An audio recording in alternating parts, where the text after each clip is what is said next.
Hola, espero que estén muy bien. Mi nombre es Carlos Peña y esto es Recorriendo Documentos. Hoy día vamos a recorrer una norma chilena, una norma que los industriales normalmente no miramos mucho, quizás la despreciamos un poco, no lo sé. Claro, porque la norma sísmica 2369 tiene un capítulo 7 que habla de equipos, pero la norma que vamos a recorrer hoy día es la norma que trata de cubrir el diseño sísmico de elementos secundarios y equipos. Es más generalista que el capítulo 7. Démosle tiempo a esta norma, ¿cierto? Voy a compartir pantalla para que veamos todos la norma. Aquí está, ¿cierto? Es una norma relativamente corta, ¿cierto? Tiene 36 páginas y nos vamos a dar el lujo de leer algunas partes que son relativamente importantes, ¿ya? Es la norma 3357, diseño sísmico de componentes y sistemas no estructurales. En principio, esto cubre mucho, porque dice sistemas no estructurales, básicamente cualquier cosa. Entonces, puede ser mucho. Vamos a mirar los alcances, ¿cierto? Y todas esas cosas para ver un poco más acotado a qué se está refiriendo estas cosas. Vamos. El primer cuadrito, ¿cierto? Que dice, está en el preámbulo, dice, esta norma está basada en la norma técnica NIMBU número 1, diseño sísmico de componentes y sistemas no estructurales. Para los que no se acuerdan, hubo un tiempo, hace varios años, en que salieron varias normas NTM, normas técnicas ministeriales, que eran para diseño de distintas cosas. De ahí salió también la de tsunami, normas de ascensores, cosas de ese tipo de asuntos, y que después, con el tiempo, han ido evolucionando a normas INN, ya con formalidad total, ¿cierto? Bien, de ahí apareció originalmente esta norma. Sigamos mirando el alcance, ¿cierto? Algo que no podemos dejar de leer. Vamos a leerlo directamente. Dice, alcance y campo de aplicación. Esta norma establece los criterios mínimos de diseño sísmico para componentes y sistemas no estructurales que se encuentren fijos de manera permanente a los edificios y para sus soportes y fijaciones. Para esto se toma en consideración la categoría de ocupación de la estructura y la importancia del componente según se indica en 5.1. Ya, o sea, lo primero es que esta cosa parece que va a trabajar con la 433, aunque no lo queramos, porque ahí también se complementan varias cosas. Evidentemente también va a trabajar con la 3171, porque ahí se declaran las combinaciones sísmicas para este diseño, ¿cierto? Pero cosa importante desde ya, los elementos que cubre esta norma son aquellos elementos que están fijos a la estructura y que por lo tanto se desplazan junto con ella. Por eso tienen unas solicitaciones sísmicas que dependen de las respuestas de la estructura. ¿Ya? Bien, el 1.2 dice, esta norma, aplicada en conjunto con las normas chilenas de diseño sísmico estructural, está orientada a lograr componentes y sistemas no estructurales cuyo desempeño sísmico sea compatible con el de la estructura en la cual se encuentran contenidos. Ya, básicamente no dice demasiado, pero dice que esta cosa se tiene que portar básicamente de una manera similar a la que el edificio en el que estamos metiendo estas cosas va a funcionar. Tiene sentido, parece razonable. Bien, sigamos avanzando por esta norma para que la conozcamos bien. Siempre me salto todas esas cosas de símbolos y definiciones, ¿ya? El capítulo 5 que dice requisitos generales para diseño, ya. Y en estos requisitos generales yo tengo algunas cosas destacadas, ¿cierto? Que yo antes miro estas cosas, ¿cierto? Para poder contarle a ustedes de qué se trata. Veamos el 5.3, dice, requisitos aplicables para elementos arquitectónicos, mecánicos y eléctricos, soportes de elementos agregados. Ya, o sea, en realidad aquí parece que hay algunos cajones, ¿cierto? Uno es de cosa arquitectónica, otra cosa es de elementos mecánicos y eléctricos, que en realidad serían equipamientos mecánicos y eléctricos, y hay otras cosas que tienen que ver con soportes y agregados. Ya, ¿cómo que se para en eso? Veamos de qué se trata. ¿Cierto? Dice acá, hay una tablita que se la voy a mencionar, ¿cierto? La tabla uno dice requisitos aplicables para componentes arquitectónicos, mecánicos, eléctricos, soportes y agregados. Ah, básicamente dice, dependiendo del sistema, a qué capítulo me tengo que ir. Ya, básicamente esta es una idea, esto da una idea de cómo usar la norma. Ok, lo podemos mirar, pero tampoco es que nos aporte demasiado. Ok. 5.5. Aquí empiezan las cosas raras, digamos. Dice, requisito de certificación especial. A ver, ¿de qué se trata? Hay cosas que son especiales y que no son parte de la norma. Leámoslo. Dice 5.5.1. Los equipos mecánicos y eléctricos que deben desempeñar funciones activas y permanecer operativos después del sismo de diseño, se deben certificar como operativos por el proveedor. Ah, ya, esta cosa le lleva certificado. La certificación se puede obtener por medio de ensayos efectuados en mesas vibratorias de acuerdo a lo establecido en 5.9 o demostrada por la experiencia existente de acuerdo a lo establecido en 5.10. Ya, aquí hay cosas medias raras. Vamos a tener que mirar el 5.9 y 5.10, ¿cierto? Porque el ensayo de mesa vibradora es de acuerdo a 5.9 y la experiencia es de acuerdo a 5.10. Hay que mirarlo. La certificación no es necesaria para componentes calificados como inherentemente robustos. La evidencia que demuestre el cumplimiento de este requisito se debe revisar y aprobar por un revisor inscrito en el registro de revisores de proyectos de cálculo estructural. Aquí, comentario solamente, hay una suerte de vicio porque recuerden que es una norma técnica, las normas técnicas no pueden definir quién ejecuta las cosas, solo deben definir qué es lo que se debe hacer, pero nunca el quién. Pero bueno, aquí hay una cosa, digamos que en línea es cancha quizás. Bueno, los componentes que tengan contenido peligroso y a los cuales se les haya asignado un factor de importancia IP igual a 1,5, ver 5,1, desde ya les cuento porque no vamos a pasar por ahí. Hay factores de importancia que van de 1 hacia arriba, ¿cierto? El 1,5 es algo especialmente importante. Tiene que ver también eso con la estructura, cómo se calificó o se categorizó la estructura, ¿ya? Bueno, se deben certificar por el proveedor como capaces de mantener el contenido después del sismo de diseño mediante análisis desarrollado por un profesional competente, ensayo dinámico de acuerdo a 5.9, la mesita, experiencia existente de acuerdo a 5.10. La documentación que muestra el cumplimiento de este requisito se debe revisar y aprobar por un revisor inscrito en el registro de revisores de proyectos de cálculo estructural. Ya hay otro vicio un poco extraño, ¿ya? Pero bueno, da lo mismo. Sigamos avanzando. Aquí les marqué otras cositas, fíjense. 5.7, daño consecuente, no lo destaqué, pero hay un 5.8 que dice flexibilidad y resistencia. A ver, ¿qué es esto? Dice, el diseño y evaluación de componentes, sus soportes y elementos agregados debe considerar tanto su flexibilidad como su resistencia. Claro, esto está diciendo que básicamente no necesitamos considerar todo como si fueran equipos robustos y rígidos, porque hay algunos que no lo son, hay algunos que son flexibles y podrían acoplarse con algunos modos de la estructura general si es que no tenemos cuidado. Entonces, aquí lo que dice, oiga, trate de considerar las características propias que tiene su equipo o su componente. ¿Ya? Tiene harto sentido, ¿cierto? 5.9. Alternativa de ensayo. Ya, esta es la cosa de la mesa vibradora. Esta la miramos con cuidado. Leámosla. Dice, como alternativa a los requisitos analíticos, claro, o sea, cálculo mediante ecuaciones, ¿cierto? Y las cosas que estamos acostumbrados, ¿cierto?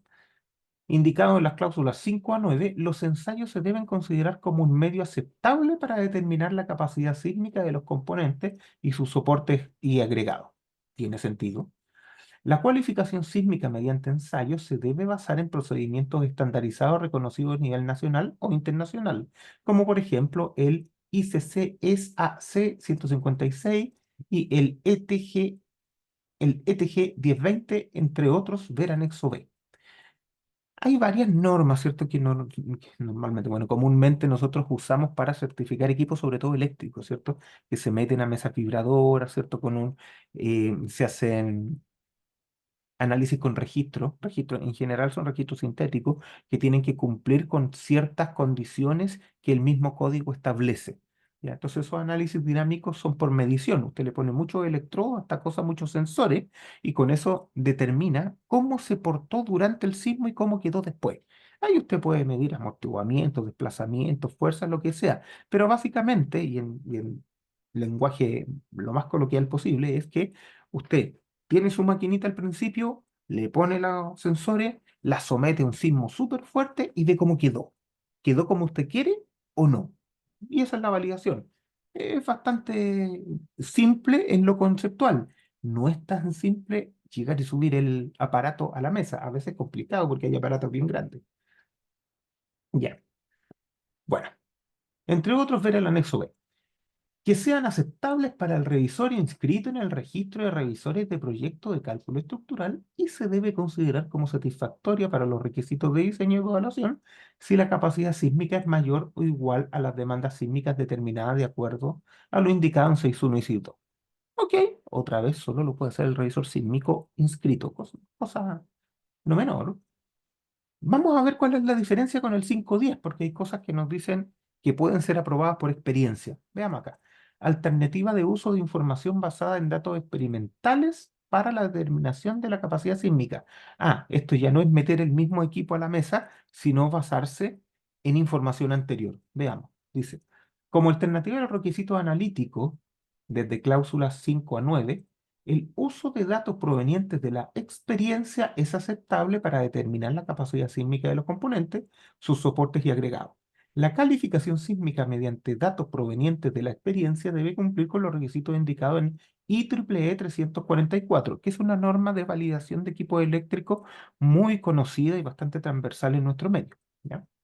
Y se debe considerar como satisfactoria para los requisitos de diseño y evaluación si la capacidad sísmica es mayor o igual a las demandas sísmicas determinadas de acuerdo a lo indicado en 6.1 y 6.2.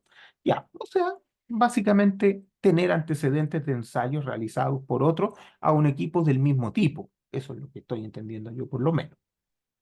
Bien, parece, hasta el momento parece razonable, o sea, podemos verificar por fuerzas sísmicas, ¿cierto? Por análisis eh, de modelos de elementos finitos y esas cosas, podemos probar esta cosa y podemos basarnos en ensayos anteriores también.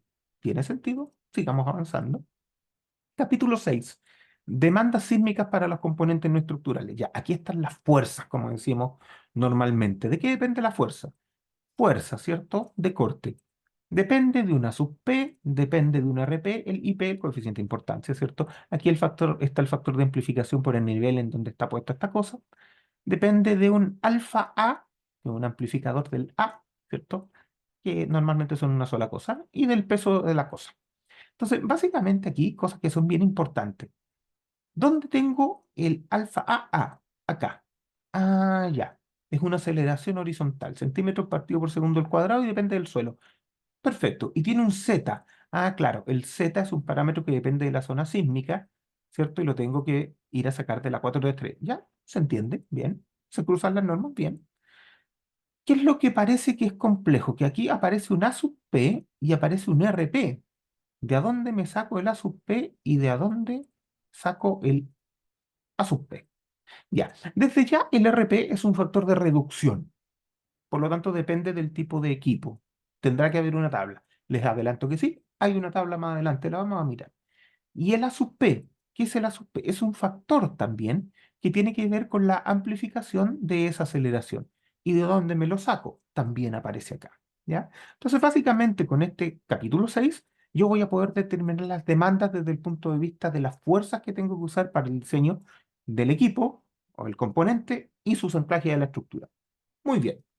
Ese es el 6. 6.1, el diseño de las fuerzas. 6.2, los desplazamientos. Ah, claro, tengo que considerar también que las deformaciones no pueden ser mayor que un cierto límite y eso me lo da el 6.2. Perfecto. Sigamos. Capítulo 7. Aquí nos metemos directamente a anclajes de componentes no estructurales. Ya. Normalmente, ¿cierto? Y esto es bastante transversal, la fuerza para diseñar la unión entre el elemento, equipo o componente contra la estructura, el suelo, la muralla, la losa, lo que usted quiera, pueden ser distintas que las fuerzas con las que usted valida el equipo, ¿ya? Y este eh, acápite lo reconoce, ¿ya? Entonces, ojo con eso. Usted, con una fuerza, diseña el equipo, se la dieron en 6. En 7 tiene que verificar si usted al anclaje o la fijación tiene que ponerle la misma fuerza o puede ser otra, ¿ya? Entonces, eso aquí está. Muy bien. Aquí hay algunas cosas que yo se las voy a comentar nomás, pero no son parte de los contenidos. Aquí dice mayor que 4, ¿cierto? Aquí dice anclaje al hormigón. Dice anclaje al hormigón. Los anclajes de un hormigón se deben diseñar de acuerdo a 6.318, anexo B. En estricto rigor eso no es correcto, ¿cierto? Nosotros no podemos referir un código de diseño en hormigón armado cuando tenemos un código nacional que es la 430. Esta referencia debería haber ido a la 430. Tómelo como comentario, ¿no? ¿Ya? Sigamos avanzando con esto. ¿cierto? El 7, puro anclaje, ¿cierto? Vamos al 8. Componentes o elementos arquitectónicos. Aquí empieza a hacer la diferencia, ¿se fija?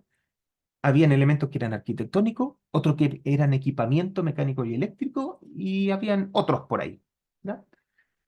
Bien, componentes o elementos arquitectónicos, que es la parte importante de esto, ¿cierto? Usted tiene que leer todo, ¿cierto? Pero hay una cosa bien importante que son los coeficientes A sub P y RP. Aquí está la tabla. Aquí está la tabla de los R que usted puede usar, ¿cierto? Y los A sub P que tiene que usar. Si se fijan, los RP son necesariamente bajos, con lo que uno tiene que entender que estos elementos son esencialmente frágiles, ¿ya? Por eso que tienen unos RP tan bajitos. Cuando uno tiene un elemento que es más robusto, sobre resistente, dúctil, puede subir quizás un poco el RP. Pero estos elementos que están tabulados aquí de una manera bastante exhaustiva, tienen sus propios RP y sus propios A sub P, con lo que esta cosa empieza a ser bastante fácil de ocupar. Miren qué interesante. Sigamos avanzando. No me voy a meter mucho en esto, ¿cierto? Son cosas que ustedes pueden leer en detalle, ¿cierto? Cuando vean estos componentes arquitectónicos. Vamos al 9. Dice componentes mecánicos y eléctricos.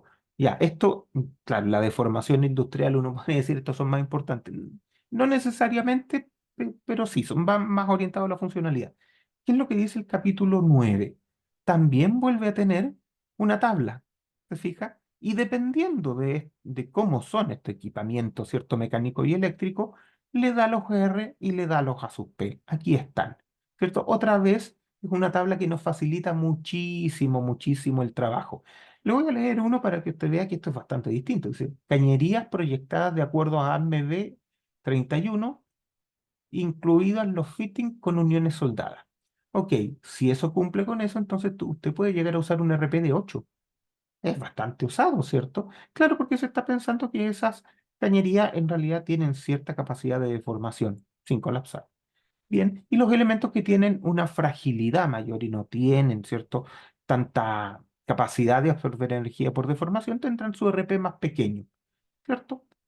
Bueno, están aquí todos estos parámetros que nos permiten utilizar las ecuaciones más arriba de fuerzas. Excelente, bastante completa la norma. Veamos una cajita roja que apareció aquí que se las quiero leer. Dice, corte de suministros. Ah, claro, aquí como estamos hablando de equipos mecánicos y eléctricos, no solo importa la fuerza con la que uno tiene que diseñar el equipo y los anclajes, sino también la funcionalidad durante el sismo. Veamos lo que dice. Dice, todos los equipos de suministro de gas, vapor, gases de redes de frío, aguas de altas temperaturas u otros líquidos peligrosos de edificios pertenecientes a la categoría de ocupación 4, ya eso nos lleva definitivamente a la 433, dice, según se define en 433, deben estar provistos de un sistema de corte automático que se active cuando la aceleración en la base del edificio, ojo, la base del edificio, no en la base del equipo, alcance un valor igual a lambda alfa A sub A. Acuérdense que el alfa A sub A ya lo vimos en otra tabla que dependía del suelo. Y aquí entonces necesitaremos el lambda. Dice, los valores de lambda se indican en la tabla 6, la vamos a mirar. Y dependen de la relación que existe entre la peligrosidad del efecto directo a que puede dar origen el daño y de las posibilidades que existan de suspender sin mayores problemas el suministro o servicio que ofrece el equipo. Entonces veamos, acá está, nivel de peligrosidad, alto, mediano, bajo. ¿Y qué dice acá? Trastornos producidos por la interrupción del suministro, grandes, medianos, pequeños. Bueno, si algo tiene entonces un nivel de peligrosidad alto y la interrupción o sea, el trastorno producido por la interrupción es grande, tiene un 0,5, o sea, alfa por 0,5 y con esa aceleración, cuando se supera a nivel de la base del edificio, usted tendrá que cortar el suministro de ese equipo. ¿Ya? Es algo que es relativamente nuevo desde el punto de vista que hay parámetros, ¿cierto? No siempre tenemos parámetros, pero aquí hay una norma que lo establece. Y quiero hacer un comentario más grande acá. Si ustedes se han fijado en todo lo que hemos revisado, no necesariamente esto es aplicable solo a edificios de departamentos o de oficinas. También hay harta información que es aplicable a estructuras industriales. a lo mejor no es la norma de uso obligatorio porque está calibrada con 433, pero hay harto contenido, por lo menos al nivel de idea, que es bastante extrapolable al uso de 2369. Entonces, yo creo que tenemos que mirarlo bien, incluso los industriales, leerla bien. Bueno. ¿Qué otras cosas importantes hay hacia adelante? Hay un montón de cosas, ¿cierto? Que están los componentes eléctricos, ¿cierto? Pero no son cosas que he destacado en esta ocasión para este recorrido, ¿ya? Finalmente le quiero mostrar solamente los anexos que tiene esto, que son anexos informativos, no mandatorios, ¿ya? Y que en qué están compuestos, ¿cierto? Ah, antes de eso. Más adelante, ¿cierto? Aparecen cada uno de los sistemas por separado, cada uno de los sistemas que puede cubrir esta norma, ¿cierto? Le va entregando aquí distintas condiciones, ¿ya? Aparecen incluso los ascensores y esas cosas. Eso está en el detalle. Bien, veamos el anexo. Dice, estimación de demandas sísmicas para el diseño de componentes y sistemas no estructurales por medio de análisis de respuesta en el tiempo. Claro, aquí le dan lineamientos para que usted haga sus análisis de respuesta en el tiempo, ¿ya? Este anexo está aquí, insisto, no es mandatorio, es informativo, ¿ya? Y el anexo B, básicamente bibliografía, así que no es que nos interese demasiado para el recorrido, pero ahí está la bibliografía. Entonces, resumiendo esta cosita, ¿cierto? ¿Qué es lo que tenemos? Tenemos una norma 3357 que me dice cómo tengo que diseñar o calificar los elementos no estructurales. Y esos elementos no estructurales en general van a ser componentes arquitectónicos, que en general son relativamente frágiles y podrán salir por el tema del cálculo de las fuerzas, ¿cierto? Asignándole resistencia. Y tiene también otro cajoncito diferente que son los equipamientos mecánicos y eléctricos principalmente. Ahí es donde la cosa se complica un poquito más, pero también se pueden validar mediante certificación por mesa vibratoria, ¿cierto? Del equipamiento en específico o con certificaciones anteriores que se hayan hecho para el mismo equipo. Eso es lo que nos dice el 510. Por lo tanto, la información anterior empieza a ser válida para la aprobación de un equipo. El capítulo 6, ¿cierto? Como vimos, nos da todo lo que tiene que ver con fuerzas de diseño. Ojo, no confundir con las fuerzas de anclaje, la del equipo y la del anclaje podrían no ser exactamente la misma, hay que mirarlo, ¿ya?